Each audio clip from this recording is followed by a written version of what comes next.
Esse é o Expresso Sindimepa, um podcast do Sindicato dos Médicos do Pará, sobre atualidades e informações. Siga nosso perfil na sua plataforma preferida e acompanhe todos os episódios.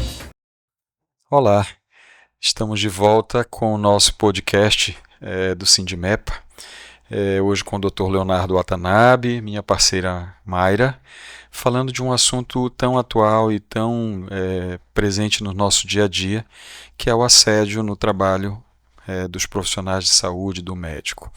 Eu vou deixar a Mayra retomar, porque nós finalizamos o primeiro bloco tratando de um assunto bem peculiar. Por favor, Mayra. Sim, doutor, nós chegamos a falar no primeiro episódio, né, sobre a importância do treinamento para as equipes, justamente para evitar que o assédio, tanto moral quanto sexual, ele se intensifique dentro do ambiente de trabalho. Né, nós chegamos a falar, inclusive, que algumas pessoas, o assédio, tanto moral quanto sexual, ele às vezes se mascara em brincadeirinhas, né, porque é o jeito dele de falar, é o jeito dele de agir, ele é muito arcaico, ele ainda não se atualizou, mas não é bem por aí. Não é mesmo, doutor? Você poderia explicar pra gente? Por exemplo, você chegou a falar sobre o apelido, né? Às vezes o patrão ele coloca um certo apelido no funcionário e aí ele aceita, né? Às vezes ele se submete a essas situações justamente para não, de repente, não ser demitido, ele não pode assim demonstrar que ele não se agrada, que ele não gostou. E às vezes a pessoa ela precisa se submeter, né, esse tipo de situações justamente por isso. Pois é, né? A gente está trabalhando com a ideia do assédio, a gente está trabalhando com, no fim, com responsabilidades, né?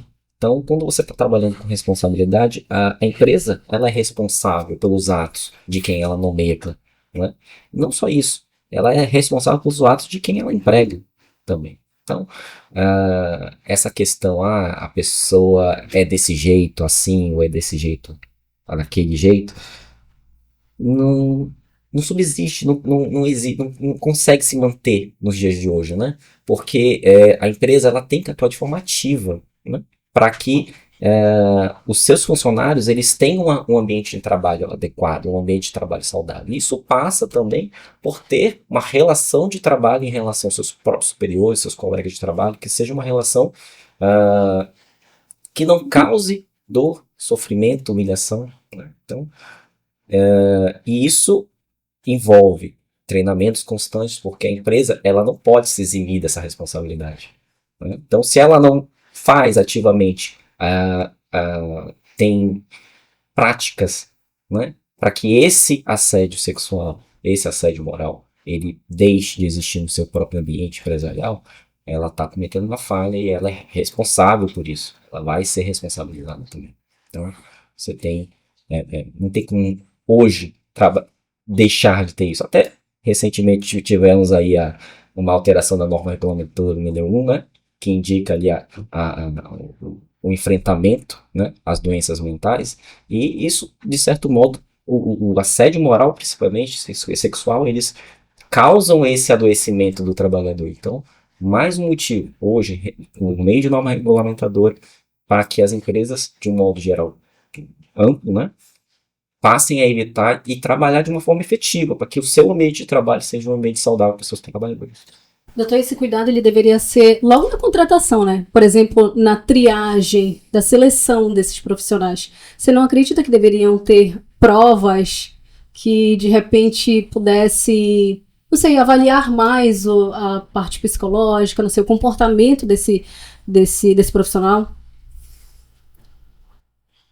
Um pouco controverso, porque você vai ter que trabalhar com o processo de recrutamento, né? Aí você pode desenvolver processos que envolvam a análise comportamental, o perfil profissional. Você pode trabalhar com ver as referências do trabalhador, se você quer alguém de chefia, né? Quais são as referências dessa pessoa com quem eu estou contratando, fazer de repente verificar os empregadores anteriores para saber que tipo de profissional você está contratando. De repente, é uma forma de você ter mais ou menos uma ideia de quem você está contratando. Mas isso não é algo definidor, porque você pode ter dentro do ambiente empresarial uma mudança de personalidade, de atitude do trabalhador. Se é um ambiente que você é contratado, você nunca teve um histórico como assediador, e aí você está dentro de um ambiente corporativo que te cobra excessivamente por resultados, e você pode acabar refletindo de uma forma indevida, né, a cobrança disso para os trabalhadores da sua equipe. Isso pode causar, uma mudança que você causa no trabalhador por conta de um perfil organizacional, né? Então, pode se trabalhar no recrutamento, a ideia de quem você está contratando, até pode, mas é essencial que você, dentro do ambiente do seu trabalho, evite com que esse assediador, ele surja, né? Ele apareça para... E aí, enfim, tudo isso trabalha com a ideia de você ter um ambiente de trabalho saudável, né? Eu trabalho como líder num dos hospitais que eu atuo e nós temos um treinamento contínuo para as lideranças. Uma coisa que num desses treinamentos eu ouvi que acho que é bem peculiar àquilo que estamos tratando hoje é que o verdadeiro líder ele tem que concluir sua missão como líder quando ele conseguir treinar os seus liderados para que possam substituí-lo, para que possam ocupar o seu cargo com a qualidade de excelência que ele merece. Isso fala de relações interpessoais. Então, a pergunta da Mayra realmente é muito complexo você atribuir a uma avaliação psicológica ou a um teste de triagem no ingresso de um funcionário o marco zero para um desenvolvimento adequado. A gente sabe que isso vai destoar, até porque passamos por mudanças ao longo das nossas vidas. O que eu queria lhe fazer de pergunta é: qual o primeiro passo para quem está vivendo uma situação de assédio, no sentido de procurar ajuda jurídica, e que tipo de prova ele precisa ter e atrelar para que isso tenha embasamento? Certo. A primeira questão, acho que o ponto de partida, né, é você identificar, você se ver, né, como uma pessoa que está sendo vítima de assédio, né? Acho que esse é o ponto elementar. Acho que todo e qualquer tipo de ação que a empresa, os empregadores, de um modo geral, eles devem ter em mente é trabalhar essa ideia de treinamentos mesmo, porque a pessoa que é vítima, nem sempre ela se vê como vítima, né? Até que esteja em um grau muito avançado de deterioração da relação, né? Sim. E aí, eu acho que o ponto de partida número 1 ele é a vítima se identificar, né? E a partir daí, dessa identificação, ela começar a ter os elementos, porque quando a gente está trabalhando com o assédio moral, ele é algo que não é tão velado assim, né? As ações, geralmente elas não passam despercebidas por outros membros da equipe, né? Mas quando a gente está trabalhando, principalmente com assédio sexual, são relações que a própria natureza dela é para ser algo escondido, velado, né? E quando você está trabalhando com uma relação que é escondida, velada, a prova é difícil, né? E é por isso que dentro da ótica dos tribunais, ele tem a palavra da vítima, ela tem uma função, ela tem uma importância muito grande, é dada uma importância muito grande, porque é uma relação que é difícil de provar.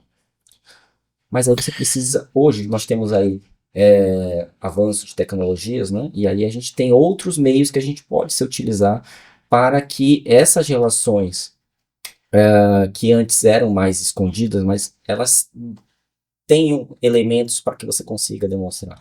Aí temos aí gravações, vídeos, muitas vezes próprios e-mails corporativos que são feitos, mensagens, temos aí aplicativos de WhatsApp, né? Então você tem essas relações que as relações elas mudaram muito nesses poucos anos agora, né? Então ficou muito virtual, a relação é muito virtual. Você tende a conversar muito mais de forma virtual do que de forma presencial, assim, física, olhando para a pessoa, né? Então, e essas práticas de assédio acabaram também vindo para o mundo virtual. E você tem uma forma de conseguir buscar de elementos de prova em relação a isso, né? Então, primeiro passo é se identificar enquanto vítima, porque esse é o ponto elementar. Segundo passo é você reunir o máximo de subsídios, de provas para essa caracterização, que nem sempre é tão simples, nem sempre é tão E isso fácil. inclui testemunhos. Testemunhas, sim, sim. São elementos de provas que são, uma não inibe a outra, uma não prejudica a outra, sempre se soma, né?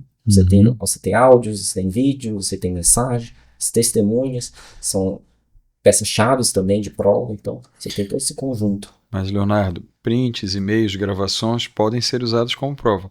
Mas há uma questão legal que é a Lei Geral de Proteção de Dados, que hoje, em toda o dia a dia, a gente lida, né?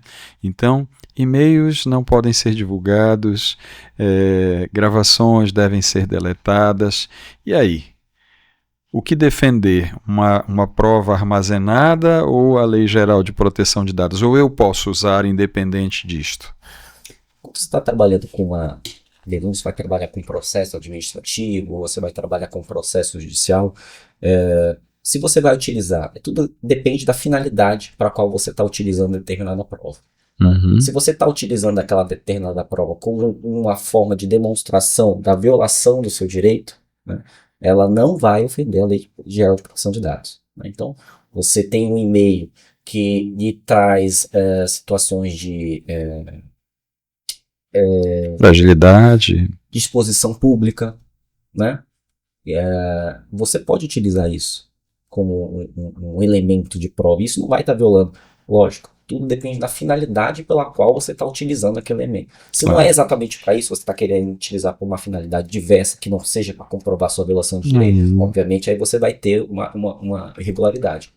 Mas se a finalidade é comprovar a ofensa do seu patrimônio jurídico, do seu direito, da sua moral, né, da sua honra, isso não vai estar violando a Lei de Geral de Proteção de Dados. Você pode utilizar a palavra-chave dessa questão é a finalidade pela qual você está utilizando a determinada prova. Ainda falando sobre provas, doutor, registrar em detalhes ele é muito importante. Mas existe aí alguma orientação sobre como montar esse registro pessoal? Bom, a gente trabalha, enfim, não são situações que não são simples, né? Então, o detalhamento de como aconteceu, da forma como aconteceu, ele tem uma importância bem relevante, assim, grande de importância, porque nem sempre essas relações elas são visíveis, né? E aí você vai trabalhar sempre, seja no processo administrativo, sempre no processo judicial, você vai trabalhar o convencimento. Você está tentando convencer uma terceira pessoa que não lhe conhece, não conhece a outra pessoa, de que aconteceu uma violação ao seu direito, à sua moral, à sua honra. Você vai ter que convencer essa pessoa. Então, como é que você vai convencer essa pessoa? Detalhes, riquezas de detalhes, elas sempre formam um elemento que causa esse convencimento. Quanto mais detalhes, a riqueza de detalhes, ela sempre causa impacto, né? Causa um impacto e dá a pessoa que está analisando, a pessoa que está julgando, elementos de verossimilhança, que a gente chama, né? De que achar que realmente, olha, isso aqui de fato realmente aconteceu, né? Então, você ter essa detalhe, eu sempre costumo orientar o seguinte, que eu me vi como vítima, eu sei que estou sendo submetido ao assédio, a uma situação, uma relação abusiva, né? O que eu devo fazer? Você deve criar um histórico da acontecimento. Mas eu não sei se eu quero denunciar, eu estou nessa situação, é uma situação difícil, eu estou com medo de perder meu emprego, não sei o que eu faço. Tudo bem, você ainda está indeciso, mas isso não impede que você faça os registros. Eu vou levar adiante, tudo bem, já está tudo registrado, já está tudo organizado, eu tenho todos os prints, eu tenho todos os e-mails guardados, eu tenho todo o histórico de aconteceu, datas, isso tudo ajuda a organizar todos os seus elementos de prova, né? E mais do que isso, né? Vamos dizer, adiante, eu resolvo não dar prosseguimento nisso, tá ali guardado. Mas se eu decidir, eu não preciso fazer um histórico, porque ao longo do tempo, dependendo de quanto tempo demora, porque assédio moral, a ideia dele é uma relação abusiva, degradante ao longo do tempo. Então, quanto tempo a gente está falando? É muito tempo. Fazer esse historiciar tudo isso nem sempre é muito simples. Ainda mais para a pessoa que é vítima, que vai ter que revisitar todo o que aconteceu. E que muitas vezes até tem medo de perder o emprego por conta disso, né? Que eu acho que é a fragilidade maior. Ela acaba se sujeitando porque ou ela aceita aquilo ali ou de repente ela vai ser exonerada porque não se submeteu, né? Mais ou menos isso. Nesse contexto, quais seriam os canais institucionais e mesmo legais que podem ser acionados, Leonardo? Certo. A gente tem as empresas, de um modo geral, elas estamos trabalhando com grandes empresas ou órgãos públicos, empresas públicas, empresas privadas. Eles têm canais de denúncias, né? Você pode acessar esses canais de denúncia. Esses canais de denúncia, em regra, eles têm esse aspecto da privacidade, do sigilo, né? Da comunicação, da apuração interna. Então, são instrumentos que você pode acessar. Algumas empresas até terceirizam, né? Para você deixar a investigação mais imparcial, né? Do que você ter empregados investigando seus próprios colegas, né? Então, você tem esses canais de comunicação que são canais institucionais que você pode acessar. Você também tem outros canais de denúncia. O Ministério do Trabalho, né? Quando você está trabalhando com uma relação de emprego. Se é órgão público, você tem as ouvidorias, né? Temos aí também, se tratando do assédio sexual, você tem as delegacias, né? E aí tem a delegacia da mulher, que é uma delegacia mais específica em relação às violências contra a mulher, que aí, enfim, gozam de equipes multiprofissionais para fazer esse atendimento. Tem a própria Justiça do Trabalho, se você está trabalhando, se é uma relação de emprego. Você tem a Justiça Comum, se não é uma relação de emprego, é servidor público, né? Você tem os canais de acesso o meio judicial, né? E também tem esses outros canais que são de apuração de responsabilidade dentro do âmbito mais interno, né? Leonardo, nesse padrão de canais institucionais, Conselho Regional de Medicina se aplica, Sindimepa também. Como o Sindimepa pode apoiar médicos ou médicas vítimas de assédio? Certo. Realmente, o Conselho Regional de Medicina ele é inclusive uma das entidades que pode ser acionadas para fazer denúncia, né, de assédio, ela apurando a responsabilidade específica do médico que venha a cometer um assédio. O Sindicato dos Médicos não é uma entidade de fiscalização, não é uma entidade de investigar, ela não vai investigar, né, apurar responsabilidades, mas ela é uma entidade de defesa da categoria. Então, como entidade de defesa da categoria, ela tem todo o poder, não só político, digamos assim, de fazer a cobrança efetiva das empresas, das autoridades, dos órgãos públicos, como até mesmo, dependendo da circunstância, o sindicato mesmo entrar, né, fazer os requerimentos diretamente, né, fazer o acompanhamento do associado direto, né, e fazer acompanhamento e a cobrança, né? Acho que o papel principal e o primordial do sindicato, que é o que dá a grande importância dele, é o seu poder político, é o poder que ele tem de exercer pressão sobre as entidades, sobre as empresas, sobre as autoridades, para que faça valer o direito do seu associado. Então, acho que o sindicato tem esse poder, muito embora não seja investigativo, mas de cobrança efetiva de apuração de responsabilidades. Você falou sobre as delegacias especializadas. No caso das profissionais mulheres, o que muda? Tem diferença? Sim, tem diferença. A gente tem aí Quando as vítimas são mulheres, no caso. Sim, tem diferença. Até porque as mulheres, elas são, enfim, infelizmente ainda são grande parte das vítimas de assédio moral e sexual, né? Então, você tem uma realidade em que a maior parte das trabalhadores são mulheres, e nesse contexto você tem, de uma forma muito mais muito maior, né, as mulheres sendo vítimas dessas violências. E aí você tem a Delegacia da Mulher, que tem uma equipe específica, multiprofissional, para fazer o atendimento das vítimas de violência sexual. Então, é de extrema importância, porque, diferentemente, você vai procurar o Ministério Público ou vai procurar o CRM, que vão receber, obviamente, a denúncia, vão apurar responsabilidades, mas a delegacia específica ela vai ter o atendimento especial psicossocial para a mulher, para receber e ter uma escuta direcionada, né, cuidadosa em relação ao atendimento da mulher. Então, a Delegacia da Mulher ela tem essa importância singular em relação ao atendimento de mulheres vítimas de violência sexual. Então, pessoal, esse foi o nosso segundo episódio do nosso Expresso Sindimepa, com o tema assédio no ambiente de trabalho. Dr. Leonardo, muito obrigada pela sua contribuição e orientações claras durante esse episódio. Eu agradeço novamente aí o convite, estou à disposição. Obrigado, Leonardo. Convidamos para que todos acompanhem o nosso Expresso Sindimepa, próximo episódio que nós vamos debater sobre as ações judiciais, sobre como conduzir essa situação tão corriqueira no nosso dia a dia. Obrigado novamente. Olá, esse é o Expresso Sindimepa, um podcast do Sindicato dos Médicos do Pará, sobre atualidades e informações.